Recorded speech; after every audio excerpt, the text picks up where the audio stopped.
Dahil ang kapatid mo ang nagpadala sa kanya sa Hague, ikaw ang magbabalik sa kanya sa Pilipinas. Para siyang naka-hostage. Bibitawan ko lang yan siya kapag si dating Pangulong Duterte ay nabalik na sa Davao City. Ali Marcos for a message.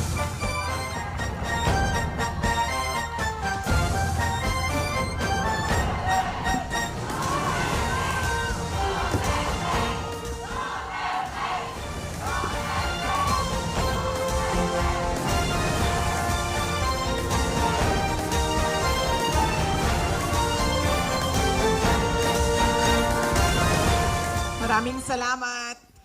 Una po, ang pagpapasalamat ko sa inyong lahat, mga kababayan namin dito sa Malaysia, sa inyong oras, sa inyong paghahanda ng damit, sa pagkakataon na ibinigay ninyo sa amin ngayong araw na ito para po tayo ay makapag-celebrate ng Independence Day celebration dito sa Kuala Lumpur. Isang maisog na pagbati para sa lahat ng mga Pilipino dito sa Malaysia at sa lahat ng mga Pilipino sa buong mundo na nanonood sa ating live streaming na nagtitipon at nagdiriwang ng Araw ng Kalayaan. Isang maisog na pagbati sa lahat ng mga Pilipinong nagmamahal sa Pilipinas at patuloy na naninindigan sa kabila ng panganib na dala nito. Katulad ninyong mga overseas Filipino workers. Matapang ninyong hinaharap ang mga panganib at hirap sa ibang bansa para lang mabigyan ninyo ng komportableng buhay ang inyong mga pamilya sa Pilipinas. Kami po ay nagpapasalamat sa patuloy ninyo na suporta sa ating bayan at sa pag-aalaga ninyo sa inyong mga pamilya na nandun sa ating bayan. Ang inyong mga sakripisyo at tapang ay nagsasalamin sa lalim ng inyong pagmamahal sa inyong pamilya. At dito rin natin nakikita ang inyong malasakit para sa Pilipinas. Ang ating pangarap ay lumaya sa kahirapan at maging matatag ang bansa. Kapag matatag tayo, maganda ang ekonomiya. At kapag maganda ang ekonomiya, may kabuhayan at hanap buhay ang mga Pilipino. Posibleng hindi na kailangan maging OFW.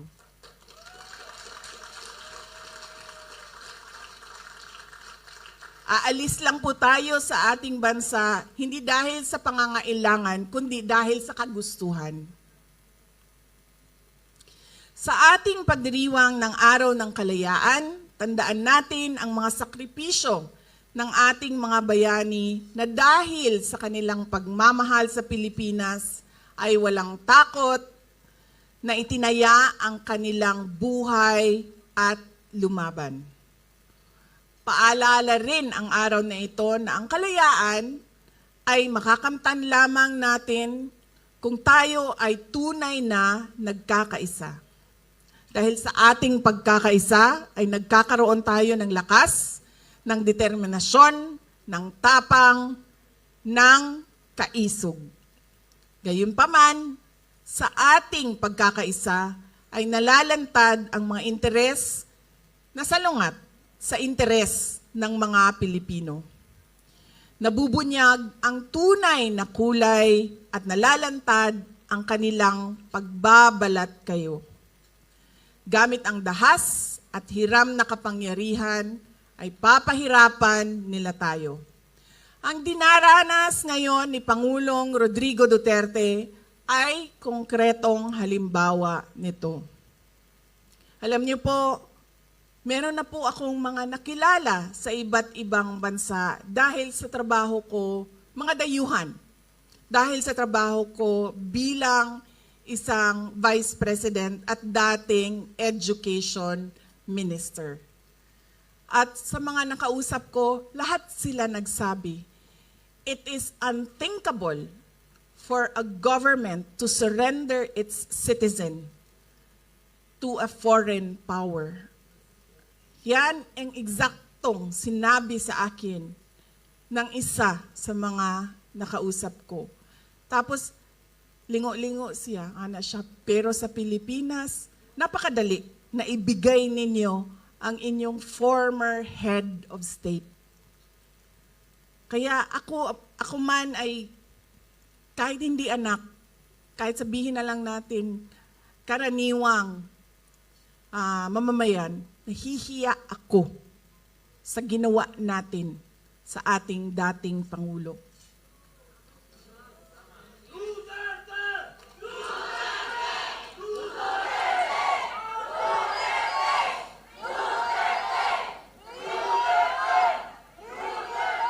At syempre, inimbita ko si Senator Amy Marcos, kung saan man ako pumupunta, dinadala-dala ko siya. Kasi sinasabi ko sa kanya, hindi ako ang magbabalik kay dating Pangulong Duterte sa Pilipinas. Dahil ang kapatid mo ang nagpadala sa kanya sa Hague, ikaw ang magbabalik sa kanya sa Pilipinas.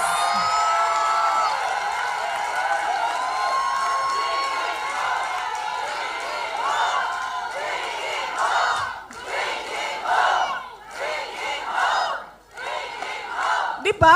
Ako ba din naghatod sa iyaha dito? Dili man.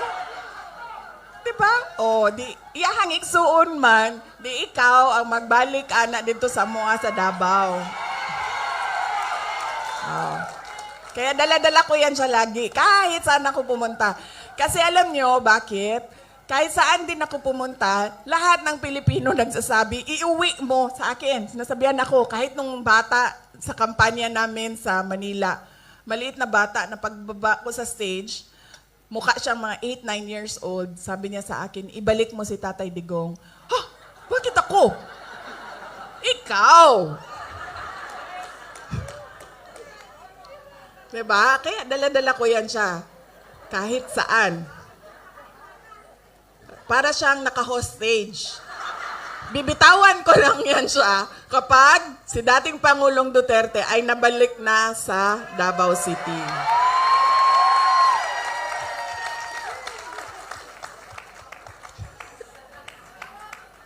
Tapos pagbabayarin ko pa yan ng fish head curry mamaya. Tulad kay Pangulong Duterte, dahil sa kanyang patuloy na pagmamahal at malasakit sa ating bayan, ay itinuring siyang kalaban ng mga taong lasing sa kapangyarihan. Patunay din ito ng ating karanasan na nagpapakita na ang pagmamalasakit at paglilingkod sa bayan ay banta sa interes ng iilan lamang. To them, we are a hindrance, an obstruction to the path of their personal ambition, an enemy they must eliminate to clear their way. Napanood niyo ba yung speech ni Senator Amy doon sa Senado? Yun po ang kabuuhan ng explanation ng sinasabi ko. Hindi ko po napanood, pero panoorin niyo. Marami ang nagsabi sa akin na naipaliwanag niya ng maayos kung ano ba yung nangyayari sa impeachment na ginagawa. The attacks are cowardly, yet openly disingenuous and arrogant, absence of basic human decency and respect for the rule of law, typical of people drunk in power. Pero nananatili tayong nakatayo dahil ang ipinaglalaban natin ay tama at totoo.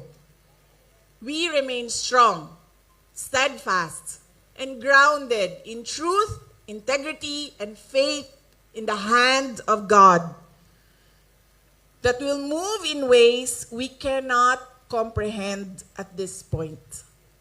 Justice bends to the truth, and we are ever more resolute in our fight for the Philippines. Kalayaan, kinabukasan, yung ating KKK,